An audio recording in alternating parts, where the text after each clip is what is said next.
With me now is Laryssa Waler, conservative strategist. Good morning. Good to have you with us. Good morning. So Poilievre spoke for 45 minutes last night, a little bit more than 45 minutes ahead of the leadership vote. What stood out to you in his speech?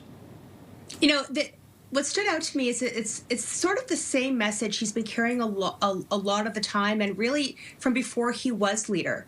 Issues around affordability, issues around feeling seen by the leadership in Ottawa. And these are still issues that really matter. And if you look at who went to the convention, it really skewed young. It skewed worker, blue-collar worker. And those are people who feel kind of left behind. And Mark Carney can give great speeches in Davos, and he did. He gave a great speech in Davos. But that doesn't help the 30-year-old worker who just, lost his job or can't get a job, or whose wife is pregnant or maybe just had a baby and is on mat leave and they can't make rent or they can't afford the groceries. And those are the real struggles that a lot of Canadians are feeling. And those Canadians don't care if Mark Carney gave a good speech in Davos. Talk to me about Poilievre's win with 87% of that vote. Was that to be expected? I think it was hoped for. We expected a good result. So one, it's a delegated convention, which means you're representing your riding. It's very inside baseball, but it's not just an open free vote. They're representing the people sort of behind them. The second piece is that the Conservative Party is very good at organizing. They're very good at grassroots outreach. So it was important that caucus members, so members who've been elected across the country, have been speaking to Conservative members in their own riding. Pierre Poilievre has been doing an incredible amount of outreach, calling members of the Conservative Party from coast to coast since Election Day.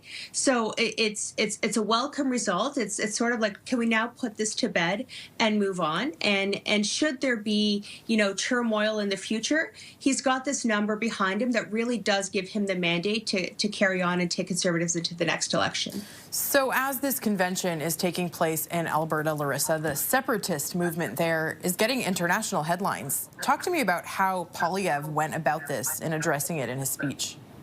Yeah, he sort of couldn't not address it in his speech. I'm sure he wasn't yearning to talk about separatists in Alberta, because those people share a lot of the same values, that feeling of not being seen, that feeling of being left behind.